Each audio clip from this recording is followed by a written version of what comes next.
My brother-in-law announced he was taking over my husband's company and told me I didn't belong here anymore. By the end of that week, he was begging me not to press charges. Eric had been in the hospital for 3 days when Trevor showed up at my house. Not to check on his brother, not to see if I needed help. He showed up to tell me he was now running everything. He walked into our kitchen like he owned it, poured himself coffee without asking, and told me that clearly Eric wasn't coming back and we needed to be realistic. Trevor had always been jealous of Eric's success. Everyone knew it. While Eric built the company from nothing, Trevor bounced between jobs, failed at his own startup, and spent more time complaining about unfair advantages than actually working. But now Eric was lying in a hospital bed and Trevor saw his opening. He called an emergency board meeting the next morning and voted himself in as acting head. He changed the locks by afternoon. He fired the office manager who'd been with Eric for 7 years. He moved Eric's personal desk out to make room for his own. He put up photos of himself in that office. He told people Eric had left everything to him in some secret arrangement. Complete lie. But he said it like he believed it. Then he started showing up different places wearing Eric's old watch. I came to the office on that first week to check on things, to make sure everything was okay. Trevor saw me in the hallway and his whole face changed. "Why are you here?" he said. "Not even trying to be nice. You should be home." Then he said it. Just him and me in that hallway outside accounting. If Eric's going to be down for a while, maybe we should spend some time together. You know, to take the pressure off you. I felt sick. I walked out without responding. He kept calling me anyway. Different excuses each time. Needed my signature on something. Needed me to transfer money he said was for operations. Needed me to come to meetings with his new people. I stopped answering. Instead, I started making calls. I called Eric's lawyer. I called the accountant. I read the company bylaws. I pulled up every single bank record. I found out Trevor had already moved $35,000 into a personal account. He'd canceled the old supply contracts and signed new ones with his friend's company, paying triple what we used to pay. He'd stopped paying vendors. He'd stopped putting money into retirement accounts. The company was bleeding out and the blood was going into his pockets. Then Thursday morning came. I didn't walk in alone. I brought a lawyer. I brought an accountant. I brought a management firm. I brought security. I walked into Eric's office at 7 in the morning when Trevor was always there by himself. His face went white when he saw all of us walk in. "What is this?" he said, standing up. "Who are these people?" The security team went into his office and started boxing up his stuff. His pictures came off the walls. The desk came apart. The files came out. Everything went into boxes. His computer, his chair, all of it. Trevor started screaming. "You can't do this. This is my office, my position. I'm running this company." I walked one step forward and handed him an envelope. I kept my voice very quiet. "According to the company rules," I said, "as the wife of the person who actually owns this company, I can run things while he's in the hospital. I'm running things now. This is your notice that you're fired. You have 15 minutes to leave." "You have no power to do this," Trevor said, and his voice was shaking. The lawyer walked forward and handed him another document. Trevor's hands shook as he read it. That's a list of every stolen dollar he'd taken. All 35,000, plus all the fake charges for his friend's company, plus the money he'd stopped paying workers and vendors, plus the money he'd stolen from retirement accounts. "That's all going to Eric's personal lawyer," I said. "You can expect to hear from him by tomorrow morning. If you're not out of this office in 15 minutes, security will take you out." Trevor looked at the lawyer, looked at the accountant, looked at me, looked at security. His face went from white to red. He grabbed his coat off his chair and walked toward the door. He stopped and turned around. "You think you're something now?" he said. "You're nothing. You're just his wife. I am not going to stop until I get what's mine." Wallace and the other security guard walked him out while I stood there trying to keep my hands from shaking. The office felt too quiet after Trevor left. His boxes sat stacked by the door. His coat was gone from the chair. The photos of him were already in the trash. My phone buzzed in my pocket and I pulled it out expecting another angry text from Trevor. Instead, it was the hospital. "Eric's awake, asking what happened at the company. Can you come?" My fingers wouldn't work right when I tried to type back. I had to delete and retype 3 times before I got the words out. "Everything's under control. I'll explain when I get there." I wasn't sure I believed my own message. Nathan walked over and put a hand on my shoulder. "We need to call an emergency board meeting. Today. Those 3 members who voted Trevor in need to see what he did." I nodded and followed him to the conference room. The accountant was already setting up her laptop. The management consultant was pulling files from his briefcase. I sat down at the head of the table and the chair felt wrong. Too big. Too important. I'd sat in these meetings before, but always next to Eric. Never in his spot. Nathan made the calls, and within an hour, 3 of the 5 board members were walking in looking confused and worried. They took their seats and kept glancing at me like they weren't sure why I was sitting there. Nathan stood up and connected his laptop to the projector. He pulled up the first document. This is Trevor Crockett's personal bank account. He clicked to the next slide. This is the company account. Notice the $35,000 transfer that happened 6 days ago. One of the board members leaned forward. That's not authorized. Nathan clicked again. Here are the vendor contracts Trevor canceled. Here are the new contracts he signed with his friend's company. Notice the prices are triple what we were paying before. Another board member's face went red. We never approved this. Nathan kept clicking through slides. Here are the retirement account payments Trevor stopped making. Here are the employee complaints about harassment and threats. Here are the company credit card charges for personal expenses. The room was completely silent except for the sound of Nathan's laptop clicking. He turned to face the board. Trevor Crockett committed fraud and theft. The district attorney will be filing charges tomorrow morning. The question now is whether this board will support the rightful leadership during Eric's recovery. The 3 board members looked at each other. Then they looked at me. One of them cleared his throat. We made a mistake voting Trevor in. We thought Eric had designated him. We didn't know about any of this. I kept my voice steady even though my heart was pounding. Eric owns this company. According to the bylaws, his spouse can run operations during any medical leave. I'm running things now until he's recovered. The board members nodded. One of them spoke up. We vote to support your temporary leadership unanimously. All in favor? 3 hands went up immediately. Nathan wrote something in his notes. That's settled then. The meeting ended and the board members filed out looking embarrassed. I stayed in my chair for a minute after they left. Nathan packed up his laptop. You did well. I didn't do anything. You stood up when it mattered. That's everything. I spent the rest of Thursday walking through every department. The operations manager met me first. He spread out a stack of papers on his desk. These are all the vendor contracts Trevor canceled. This supplier we've used for 7 years. This one for 5 years. This one since Eric started the company. They're not answering my calls anymore. How long to fix it?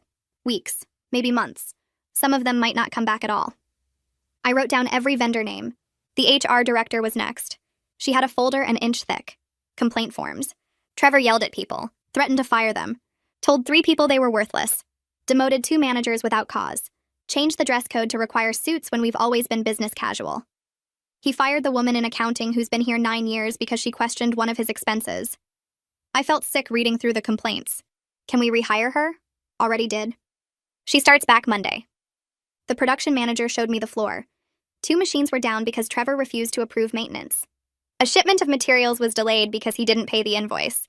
The schedule was a mess because he kept changing priorities without understanding how production actually worked.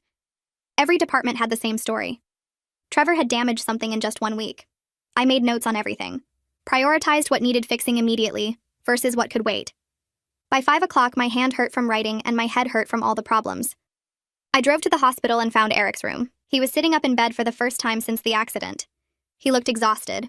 His face was pale, but his eyes were clear and focused when I walked in. He tried to smile. They said you've been busy. I sat down in the chair next to his bed. Trevor tried to take over the company. I pulled out my phone and showed him the bank records, the vendor contracts, the theft documentation. Eric closed his eyes and leaned back against the pillow. I should have seen this coming. He's been jealous since we were kids. I always thought he'd get over it. I told him everything that happened that morning. Security removing Trevor, the board meeting, the emergency vote. Eric listened without interrupting. When I finished, he was quiet for a long time. Then he looked at me. I need you to run the company until I'm recovered enough to come back. The words hit me like cold water. I've helped with bookkeeping. I've sat in on meetings. But I've never actually run operations, never made executive decisions, never managed departments or handled crises. Eric must have seen the panic on my face. You already did it today. You handled Trevor. You got the board's support. You're assessing the damage. You can do this. I wanted to argue, but I couldn't. Someone had to run things. Eric couldn't do it from a hospital bed. And I was the only person with the legal authority and the knowledge of how the company actually worked. I took a breath. Okay, I'll do it. Eric reached for my hand. Thank you. I drove home that night feeling like I'd aged 10 years in 1 day. I barely slept. My mind kept going over all the problems I'd seen, all the things that needed fixing, all the decisions I'd have to make. Friday morning, I got to the office at 6. The parking lot was empty except for one car.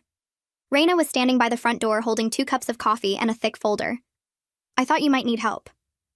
She handed me one of the coffees and we walked inside together. She opened the folder. I spent all night documenting everything Trevor changed. Every person he fired or demoted. Every contract he canceled or modified. Every policy he altered. Every expense he approved. It's all in here with dates and amounts. I looked through the pages. She'd organized everything by department and priority level. Color-coded the urgent items. Cross-referenced the financial impacts. "This is incredible." She shrugged. "I've been here 7 years. I know how this place runs." Trevor didn't. We sat in the conference room and went through her notes page by page. The most urgent issue was the 3 major vendors who'd stopped deliveries. Without them, production would halt within 2 weeks. Everything else could wait, but not that. Raina pulled out their contact information. "You should call them personally.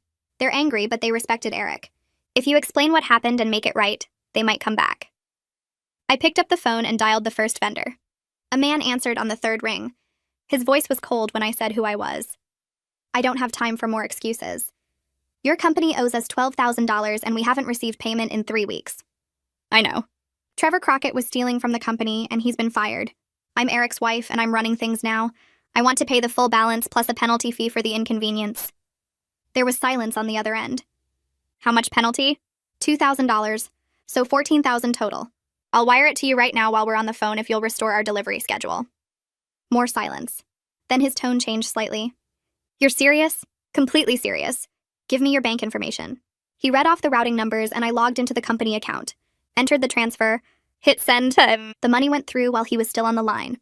"You should see it now." I heard typing. Then he spoke again. "I see it." "Okay. We'll resume deliveries Monday morning. Thank you. I really appreciate it." He hung up and I moved to the next vendor. Same conversation, same offer, same wire transfer during the call. By noon, I'd contacted all 3 major vendors and restored the delivery schedules. It cost the company an extra $12,000 in penalty payments on top of the original balances. Nathan was in the office reviewing contracts when I told him. He nodded. "That's necessary damage control. Much less than we'd lose from production shutdowns or finding new suppliers.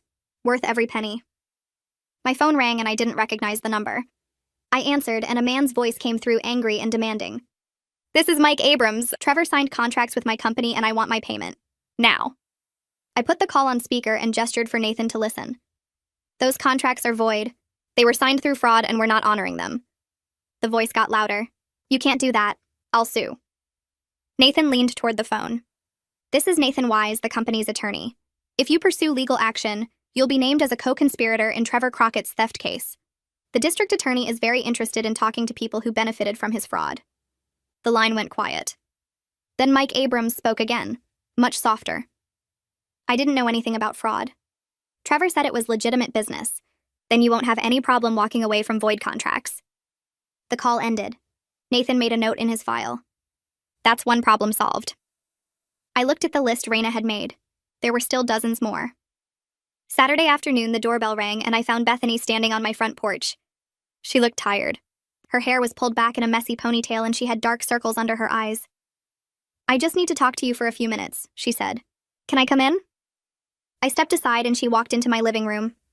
We went to the kitchen and she sat down at the table without me asking. I poured 2 glasses of water and sat across from her. She stared at her hands for a long moment. "I didn't know," she said finally. "About any of it." "Trevor told me Eric was stepping down. He said Eric wanted him to run the company. He said it was all arranged and legal." I didn't say anything. Just waited. She pulled out her phone and showed me text messages between her and Trevor. All his lies about the company. About Eric agreeing to everything. About how this was his big break finally. "I had no idea he was stealing," Bethany said. "I didn't know about the money or the contracts or any of it." She put her phone away and looked at me directly. "Trevor's been lying to me for months. About job interviews that never happened. About opportunities that didn't exist. I found out yesterday we're 3 months behind on our mortgage. 3 months. He told me everything was fine." Her voice cracked slightly, but she kept going. "I'm not asking you to drop the charges. He did what he did and he needs to face it. But I wanted you to know I'm filing for separation. I'm taking the kids to my mother's house. We're leaving tomorrow." I felt something unexpected. Sympathy. Bethany wasn't part of Trevor's schemes. She was another person he lied to. Another person he hurt while chasing something he thought he deserved. I won't pursue any charges against you, I said. And I'll make sure Nathan knows you weren't involved. She nodded and stood up. Thank you. She walked to the door and stopped. I'm sorry. For all of it. Then she left. Sunday, I spent the whole day at the hospital with Eric. He was sitting up when I arrived and his color looked better. The doctor said he was making good progress. We talked through every decision I'd made since Thursday. Every vendor I'd called. Every payment I'd sent. Every person I'd talked to. He listened without interrupting, and when I finished, he smiled. You did exactly what I would have done, he said. Maybe better because you were calmer about it. I asked him about the next steps. About how to stabilize operations and rebuild trust with the staff. He pulled out a notepad and we spent 2 hours going through priorities. Which clients to contact first. Which employees to check in with personally. How to handle the board meeting scheduled for next week. Then he told me something I didn't know. Trevor came to me 6 months ago, Eric said. He wanted to be made a partner. Wanted his name on the company. I said no because he had no experience and hadn't earned it. He got angry, said I was keeping him down like everyone else in the family always had. I thought he'd get over it, but I guess he didn't. He started planning this back then, I said. Eric nodded. Probably. He saw me getting sick as his chance. I felt anger rise up again but pushed it down. Trevor was facing consequences now. That had to be enough. Monday morning, I called an all-staff meeting. We didn't have a conference room big enough, so I used the warehouse. 70 employees showed up looking nervous. Some stood in clusters talking quietly. Others stood alone. I walked to the front and everyone went quiet. My name is Sarah, I said. I'm Eric's wife and I'm running the company while he recovers. I know the last week has been confusing and scary. Trevor Crockett was removed from his position on Thursday because he was stealing from the company. He's facing criminal charges. I'm here to tell you what's happening and what comes next. I explained the financial situation without sugarcoating it. Told them about the stolen money, about the fraudulent contracts, about the vendors we'd had to pay penalties to, about the cash flow problems we were fixing. Then I made them a promise. I will be transparent with you about everything. If we're struggling, I'll tell you. If we're doing well, I'll tell you. You deserve to know what's happening in the company you work for. 3 people raised their hands with questions. The first was a woman from accounting. Are our jobs safe? Can the company survive this? I looked at her directly. The next few months will be difficult, but the company's basics are strong. We have good clients, good contracts, good people. I'm committed to protecting every real job here. If I have to make cuts, I'll tell you ahead of time and I'll be fair about it. But right now we're focused on stability, not cuts. The second question came from a guy in operations. What happens when Eric comes back? Are you leaving? Eric and I will work together, I said. We're figuring out exactly what that looks like, but I'm not going anywhere. The third question was from someone in shipping. How do we know you can actually run this place? Fair question, I said. You don't know yet, but you'll see over the next few weeks. Judge me on what I do, not what I say. The meeting ended and people filed out slowly. Some looked relieved. Others still looked worried. But at least they knew what was happening now. A man approached me after everyone else left. He was maybe 40 with gray in his hair and tired eyes. I'm Omar, he said, senior project manager. I almost quit last week because of how Trevor treated me. He cut my project budget without asking, told me to figure it out, yelled at me in front of my team when I said it wasn't possible. I was updating my resume Thursday morning when I heard he got fired. I'm glad you're here now, Omar said. If you need help with anything, I'm available. I thought about it for maybe 3 seconds. I need someone who knows what's actually happening on the ground, I said. Someone who can tell me when things are working and when they're not. Can you join the daily operations meeting starting tomorrow? He nodded. Absolutely. We shook hands and he left. I stood in the empty warehouse for a minute, feeling slightly less alone. Tuesday morning, my phone rang at 8. Unknown number. I answered and a man's voice came through sounding annoyed. This is Robert Abrams from Apex Industries, he said. I need to talk to you about our contract. We're considering switching to a competitor. I felt my stomach drop but kept my voice steady. What's the problem? Trevor Crockett promised us services you apparently can't deliver, he said. Promised us priority scheduling. Promised us 24/7 support. Promised us custom modifications at no extra charge. We signed a contract based on those promises, and now I'm hearing none of it's true. I pulled up their file on my computer while he talked. Looked at what Trevor had actually signed. He was right. Trevor had promised things we'd never offered before and couldn't afford to offer now. I need to be honest with you, I said. Trevor made promises he had no authority to make. Those services aren't part of our standard offerings, and adding them would require significant additional cost. But I want to keep you as a client. Let me propose a revised contract that's realistic. We talked for 30 minutes. I offered them everything we could actually deliver, offered them a discount on their next quarter to make up for the confusion, offered them direct access to me personally if problems came up. In the end, he agreed, but our revenue on that account dropped by 15%. I hung up feeling relieved and worried at the same time. How many other unrealistic promises had Trevor made? That afternoon, Greg showed up for his first real assessment. He'd spent the morning going through financial records with Elena. Now he sat in the conference room with papers spread everywhere. "We have a problem," he said. "Trevor's theft is bad, but the bigger issue is cash flow. He stopped collecting on overdue invoices. Just stopped. We have clients who owe us money from 2 months ago and nobody was following up. At the same time, he was spending like crazy. New office furniture, new computers nobody needed, paying his friend's company triple rates." I looked at the numbers he'd laid out. "We're short $40,000 this month," Greg said. "So even with the insurance money covering Trevor's theft, we're still short." I felt panic start to rise but pushed it back down. "What do we do?" "Start calling everyone who owes money," Greg said. "Today. Right now. Be firm but professional. Most will pay when pushed. The ones who won't will need to decide if we pursue legally or write off. Then we cut every expense that's not essential. No new equipment. No unnecessary spending. We focus on getting through this month and next month and the month after that." I picked up the phone and started making calls. It was going to be a very long day. Wednesday afternoon, I pulled up the list of overdue invoices and stared at the phone. 23 clients owed money. Some for 30 days, some for 60, one for 90. I'd never done collections before. Eric always handled this or had someone else do it. My hands felt sweaty holding the phone. I dialed the first number. A man answered, and I explained who I was and why I was calling. He apologized immediately and said he'd been waiting for an invoice that never came. Trevor had stopped sending them. The man promised to wire the money that afternoon, and he did. $3,000 showed up in our account an hour later. The second call went the same way. Apologetic? Embarrassed? Immediate payment arranged. By the fourth call, I started to relax a little. Most people wanted to pay.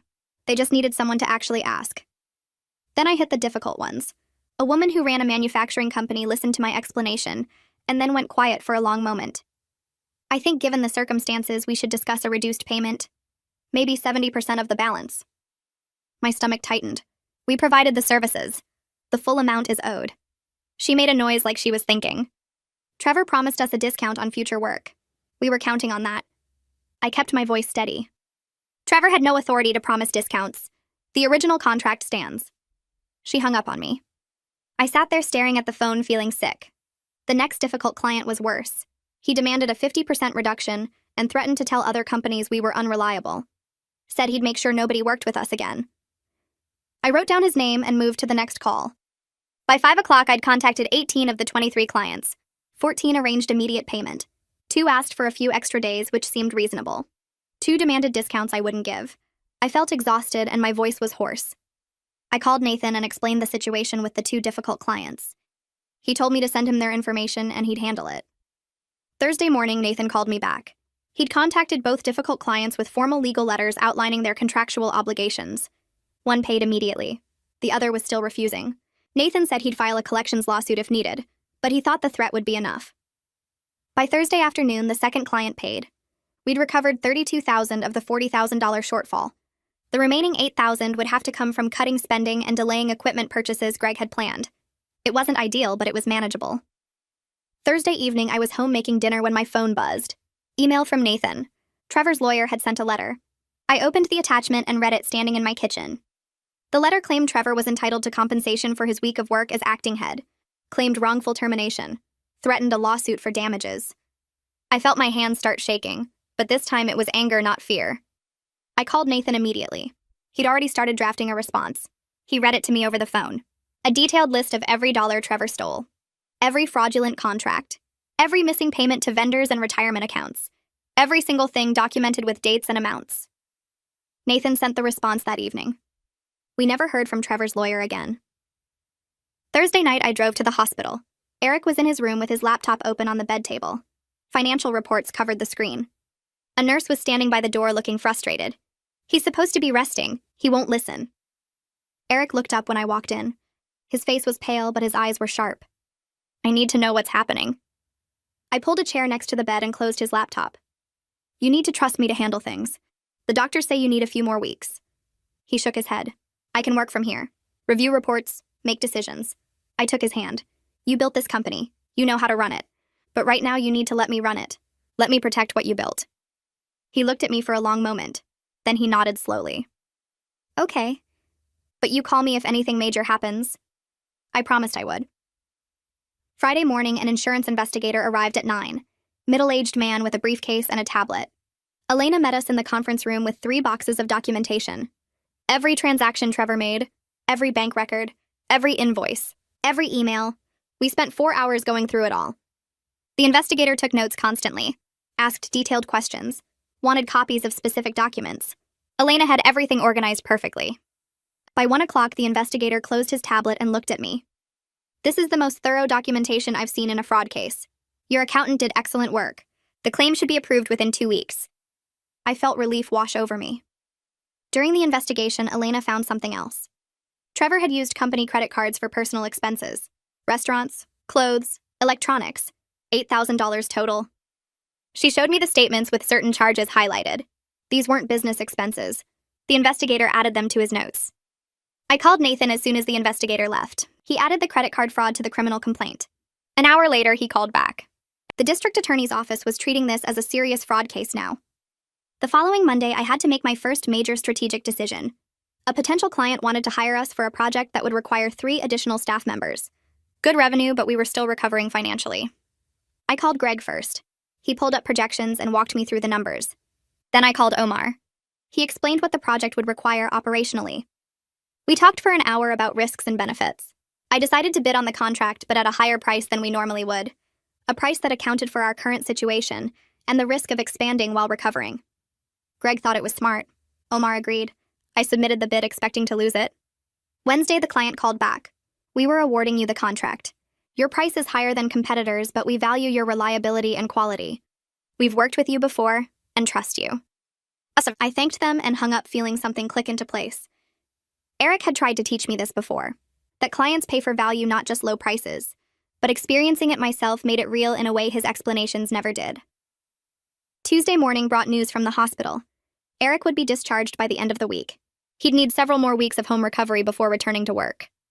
I felt relief that he was coming home, but also anxiety about him seeing all the changes I'd made. The new procedures, the new communication systems, the way I'd restructured some operations. What if he disagreed with my decisions? What if he wanted to change everything back? I pushed the thoughts away and focused on hiring the 3 new staff members. Omar helped me review applications and conduct interviews. We saw 8 candidates over 2 days. One woman stood out immediately, experienced, confident, asked smart questions about our company culture. At the end of her interview, she mentioned why she left her previous job. The management was toxic. My boss took credit for my work and blamed me for his mistakes. I looked at her directly. Our company values respect and competence over politics. We promote based on merit and we support our people. She smiled for the first time. That's exactly what I'm looking for. We hired her and 2 other strong candidates. All 3 would start the following week. Wednesday afternoon, I was walking through the warehouse checking inventory when my phone rang. Wallace's number. I answered and heard noise in the background, voices raised. Trevor's here in the parking lot, Wallace said. He's trying to talk to employees as they leave. I'm heading out there now. I ran to the front of the building and looked out the window. Trevor stood near the employee entrance, his car parked in a visitor spot. He was talking to someone from accounting, gesturing with his hands. The employee kept backing away, but Trevor followed. Wallace came out the door and walked straight toward them. I couldn't hear what Wallace said, but Trevor's face went red. He pointed at Wallace, then at the building, then back at Wallace. The accounting employee hurried to their car. Wallace stood between Trevor and the door, arms crossed. Trevor yelled something, got in his car, and drove off fast. Wallace came back inside 5 minutes later. He tried to talk to 3 different people, Wallace told me in my office. Asked them questions about how you're running things. Wanted them to say you're doing a bad job. I felt cold. 2 employees came to my office within an hour.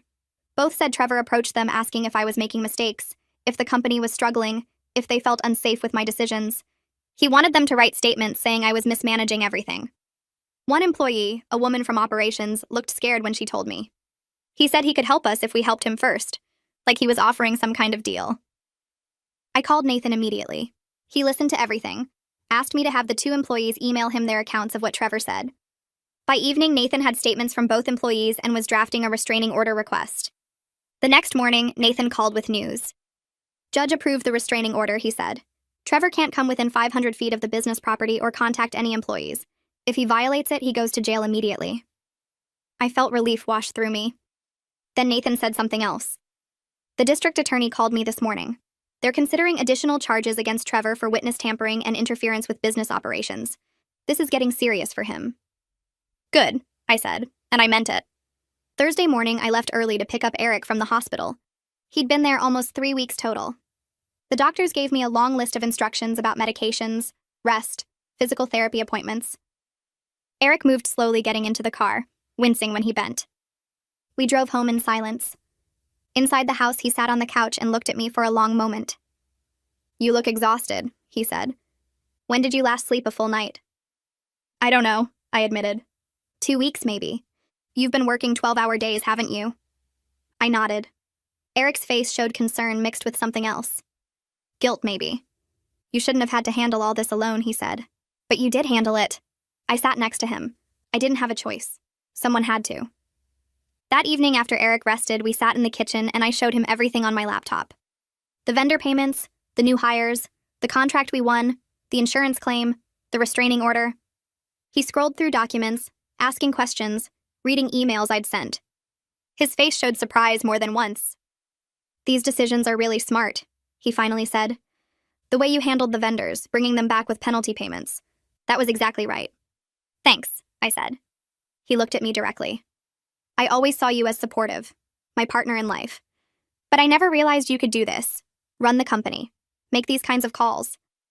I didn't know either, I admitted. Eric reached over and squeezed my hand. I'm amazed. Seriously. You've done things I'm not sure I would have thought of. Friday morning brought the call I'd been waiting for. The insurance investigator's supervisor on the line. Your fraud claim has been approved, she said. We're depositing $35,000 to your business account today to cover the theft. I thanked her and immediately called Greg. He pulled up our cash flow projections. This changes everything, Greg said. We're not just surviving anymore. We're stable. If we make smart decisions over the next few months, we can actually grow. The following week, Eric started joining our morning meetings through video call. I set up my laptop in the conference room so he could see everyone.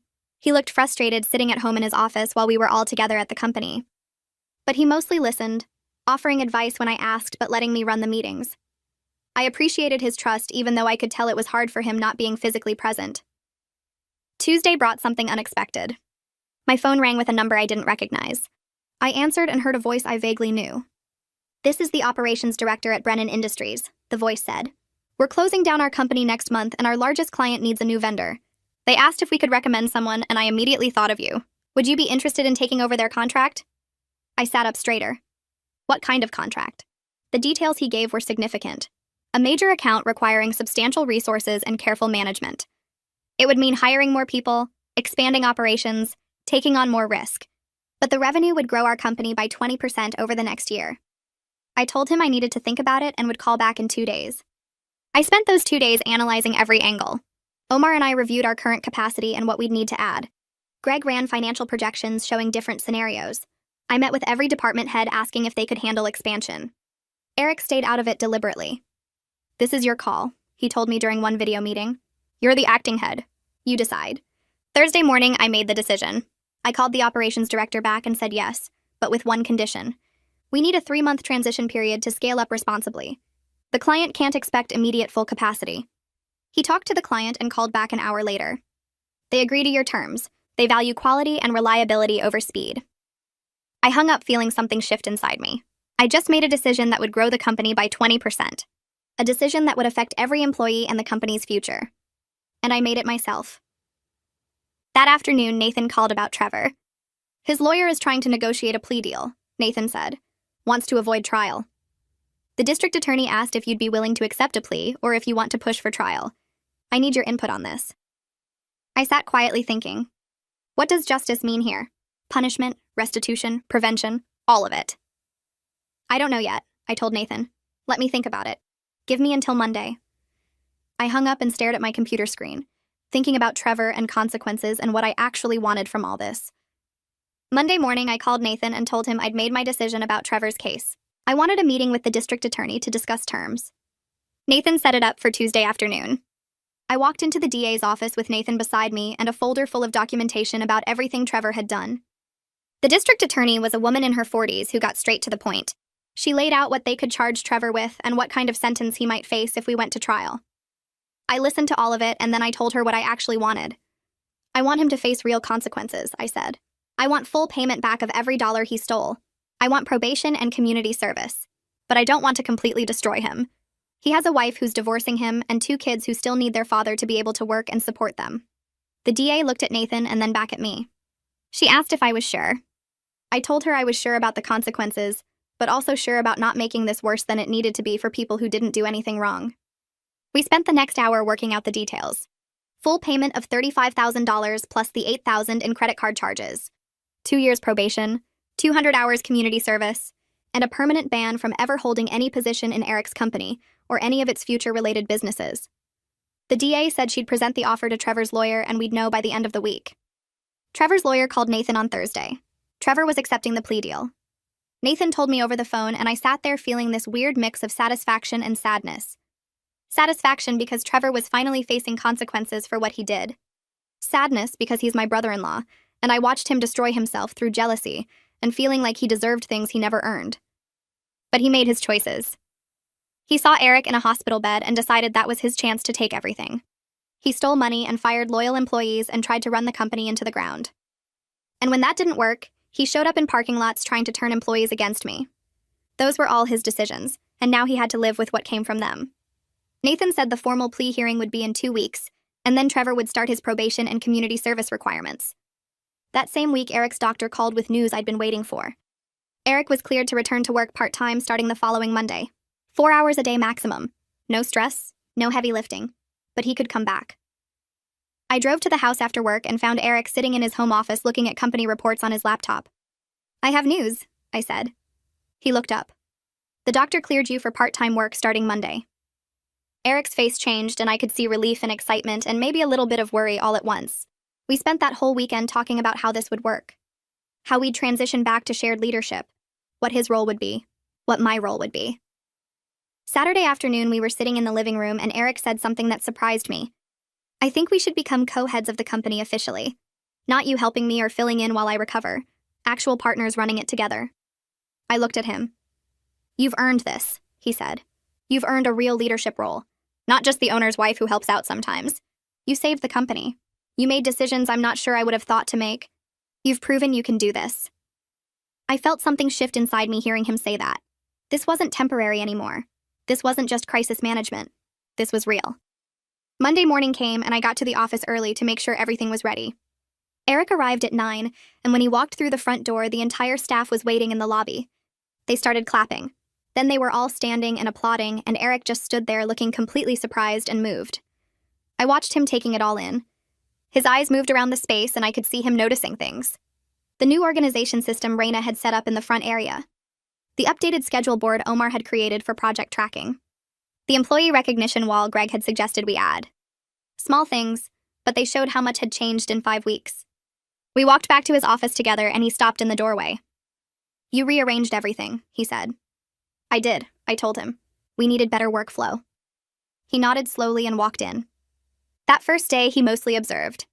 Sat in on the morning meeting, listened to department updates, asked questions but didn't try to take over. I could tell it was hard for him to not just jump back into running everything, but he held back and let me keep leading. That first week working together felt different from anything before.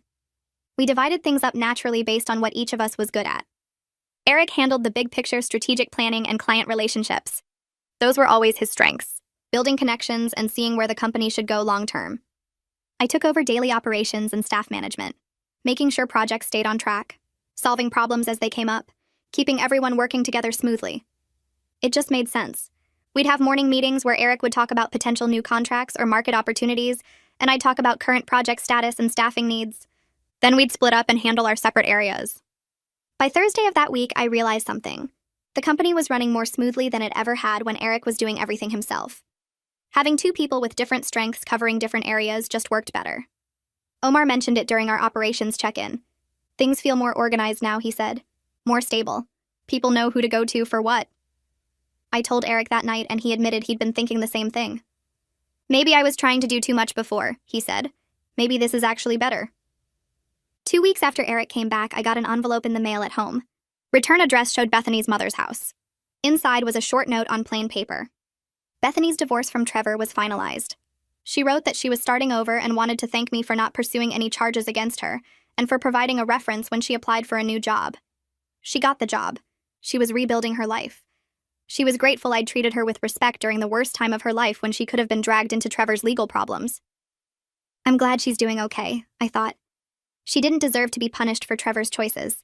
Her kids didn't deserve to lose both parents. I wrote a quick reply telling her I was glad things were working out and wishing her the best. Then I put it in the mail and moved on. The new contract from Brennan Industries' former client officially started the first week of the following month. We'd spent 3 months preparing, and it showed. The transition went smoothly. The client was happy with how we handled everything. Our revenue jumped significantly just from that one account. Greg ran his quarterly employee survey and brought me the results during our Friday meeting. Staff morale is higher than it's been in years, he said. People feel heard. They feel like leadership cares about their input. They feel secure in their jobs. The numbers backed it up. Employee satisfaction scores were up across every category. People were staying late voluntarily to finish projects. Voluntary turnover was almost zero. The company culture had completely changed from what it was before the crisis. Before, when it was just Eric running everything and people felt like they were just workers doing jobs. Now they felt like part of something. 2 months after I'd fired Trevor and taken over the company, I was sitting in a meeting with Eric and our department heads going over quarterly results. The numbers were better than good. They were great. Revenue up 30% from the same quarter last year. Profit margins improved. Client retention at all-time highs. New contracts in the pipeline. Every metric showed growth and stability. After the meeting, Eric and I stayed in the conference room. He looked at the reports spread across the table. This isn't just stable, he said. We're actually thriving. Better than before. I waited for him to say more. Your leadership style is different from mine, he said. More collaborative, more communicative. You check in with people and actually listen to what they say. I was always just making decisions and expecting everyone to follow. This way works better. I appreciated hearing him say that, but I also knew it wasn't just my leadership. It was both of us working together. Using our different strengths instead of one person trying to do everything. Nathan called me one afternoon about a month later with an update I didn't ask for, but he thought I should know. Trevor completed his first month of community service. He'd been showing up on time and doing what was required, following all the terms of his probation. Nathan said the probation officer reported no problems. I thanked Nathan for letting me know and hung up. I didn't feel the need to check on Trevor or know more details. He was facing his consequences. He was following the rules. That was enough. I didn't need to track his every move or make sure he was suffering. The punishment was happening and justice was served, and I could focus on the company and moving forward instead of looking back at what he'd done. 3 months after the crisis started, Eric and I sat down with Nathan and the company lawyer to officially restructure everything. We were becoming co-owners and co-heads, equal partners in every legal sense. The paperwork took hours to go through and sign. Ownership documents, operating agreements, authority structures, banking access. Everything that said this was our company together now, not his company that I helped with. Our company that we ran as partners. When we finally finished signing everything and the lawyers packed up their files, I felt something settle into place. This was right in a way the old structure never was. Before, I was just the owner's wife who helped sometimes, supported from the background, handled bookkeeping and small decisions. Now I was a real leader with real authority and real responsibility. I'd earned it through the crisis. Through making hard decisions and fixing what Trevor broke and growing the company beyond where it was before. And Eric recognized that and made it official. We walked out of that meeting as equal partners, and it felt exactly like it should have felt all along. 3 months after everything happened with Trevor, I walked into the main conference room to present to 3 potential clients from a manufacturing company looking to switch suppliers. I set up my laptop and the projector while Eric greeted them and made small talk about their drive over. When I started talking through our capabilities and pricing structure, my voice was steady and confident. I answered their technical questions without hesitation. I explained our quality control process and showed them our performance metrics from the past quarter. Halfway through the presentation, I realized I wasn't nervous at all. The uncertainty I felt those first weeks after firing Trevor was completely gone. I knew this company inside and out now. I'd earned this confidence through 3 months of making decisions and solving problems and leading the team. The clients asked about our capacity for their volume, and I walked them through our production schedule and explained how we'd scale up to meet their needs. They signed the contract before they left. 2 weeks later, the monthly board meeting focused entirely on growth plans for the next year. I stood at the front of the room with Eric, and we split the presentation between us. I covered the operational improvements we'd made and the new client contracts we'd brought in. Eric presented the financial projections and strategic partnerships he was developing. The 5 board members listened and asked questions and took notes. At the end, Wallace, who'd voted Trevor in during that emergency meeting, cleared his throat and looked directly at me. "We owe you an apology," he said. "We made a terrible decision voting Trevor into leadership without proper verification. The way you handled this crisis and grew the company despite it has been remarkable." The other board members who'd supported Trevor nodded and agreed. I thanked them and said we were all focused on moving forward now. After the meeting, Eric and I called Omar into the office. We'd created a new position called Operations Director to formalize everything he'd been doing for the past few months. Omar had proven himself invaluable in managing daily operations and solving problems before they became crises. I told him about the promotion and the significant raise that came with it. His face lit up and he thanked us both. "I trust your judgment completely on operational decisions," I said. "You've earned this role." The next day, Raina stopped by my office with the weekly administrative reports. She set them on my desk and then sat down across from me. "I need to tell you something," she said. "I'm grateful every single day that Trevor fired me." I laughed because it sounded absurd. She smiled and continued. "Getting rehired with a much better salary and real responsibility has changed my life. You depend on my knowledge of how this company works, and you actually listen to my input. I never had that before."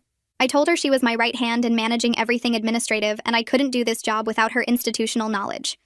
4 months after I'd fired Trevor and taken over the company, Eric and I were working together better than we ever had in our marriage. We were in the office late one evening going over some contract revisions. He looked up from his laptop and said we made a good team. I agreed. The crisis forced us both to grow in ways we needed to. I became a real leader instead of just supporting from the background. He became a true partner instead of trying to control everything himself. Our marriage was stronger because we'd been tested and came through it together. The company financials that quarter showed record revenue. We were doing better than even Eric's projections from before his hospitalization. Greg came into our office with the final numbers and walked us through the breakdown. The combination of better operations management and improved staff morale and the new contracts we'd brought in had transformed everything. Revenue was up across every category. Profit margins were higher. Client retention was at all-time highs. Eric looked at the numbers and then at me and said this was remarkable. I ran into Bethany at a coffee shop downtown on a Saturday morning. She was ordering when I walked in, and we recognized each other at the same time. We got our drinks and sat at a small table near the window. She told me about her new job at a marketing firm and how the kids were adjusting to the divorce. They were doing better than she expected. She thanked me again for treating her with respect during the worst period of her life. I told her I was glad she was rebuilding and moving forward. We talked for maybe 10 minutes and then went our separate ways. Nathan called me one afternoon about 6 months after Trevor accepted the plea deal. He thought I should know Trevor had completed all his probation requirements. He was working at a warehouse job and living in a small apartment across town. The probation officer reported he'd been compliant with everything. I thanked Nathan for the update. I didn't feel the need to know more details or check on Trevor. He brought all this on himself and hopefully learned something from facing real consequences. That was enough for me. Eric and I celebrated our wedding anniversary that month with dinner at the restaurant where we had our rehearsal dinner years ago. Over dessert, we talked about how much the crisis with Trevor had changed us both. He admitted he was wrong to never see me as a potential business partner before. He'd always thought of me as supportive but not capable of real leadership. I admitted I was wrong to never push for a more active role until circumstances forced it. We'd both grown in ways we needed to, and our relationship was better for it. The company's annual review came back showing 30% growth since I took over during the crisis. Employee retention was at an all-time high. The changes we'd made together had transformed the entire culture. More open communication between leadership and staff. Collaborative decision-making instead of top-down orders. Better work-life balance and respect for people's time. Greg presented the results to the whole company at an all-hands meeting, and people actually applauded. The company Eric built and almost lost to his brother's jealousy was now stronger than it had ever been. 7 months later, I sat across from a woman interviewing for senior operations manager and realized halfway through asking questions that I wasn't nervous at all. I'd done 12 of these interviews over the past 2 weeks, and each one felt easier than the last. The woman answered my question about handling vendor disputes, and I made notes about her response without second-guessing myself. After she left, I sat in that same office where Trevor had put up his pictures and thought about the person I was that first morning when security packed his things. That version of me could barely speak without my voice shaking. Now I was hiring senior staff and making decisions that affected 40 employees without feeling like I needed someone else to tell me I was doing it right. Eric came in while I was reviewing the interview notes and sat down across from me with coffee. He said he wanted to talk about something that had been on his mind lately. I looked up and waited. He told me he was grateful the whole crisis with Trevor happened because it showed him things about me he never knew existed. He said for years he thought of me as supportive, but never saw me as someone who could actually run operations or make hard business choices. He admitted that was wrong and unfair, and he was sorry it took almost losing everything for him to realize I had real leadership skills he'd never bothered to notice. He said the crisis also forced him to become a better partner in our marriage, because before he always treated the business like his thing, that I helped with sometimes. Now we were building something together as actual equals, and he liked that version of us better. I told him I was grateful too in a weird way, because I never would have pushed for a bigger role if circumstances hadn't forced it. The company kept growing every quarter, and we brought in 3 new major contracts that month alone. I got excited looking at the projections and planning how we'd scale up to handle the new work. That excitement felt different from before when I was just the owner's wife who attended meetings and helped with paperwork. Now I had my own purpose in the company and my own area where I made real decisions that mattered. I felt proud of what we built together after surviving the worst crisis either of us could imagine. Looking back now, I can see that Trevor's betrayal ended up being the thing that pushed both of us to become better versions of ourselves. I discovered I could lead and make tough calls and run a company through a crisis. Eric learned to be a real partner instead of someone who made all the decisions alone. The company got stronger because we changed how we ran things and treated people. Sometimes the worst moments in life force you to grow into the person you were always supposed to be, but never had a reason to become until everything fell apart.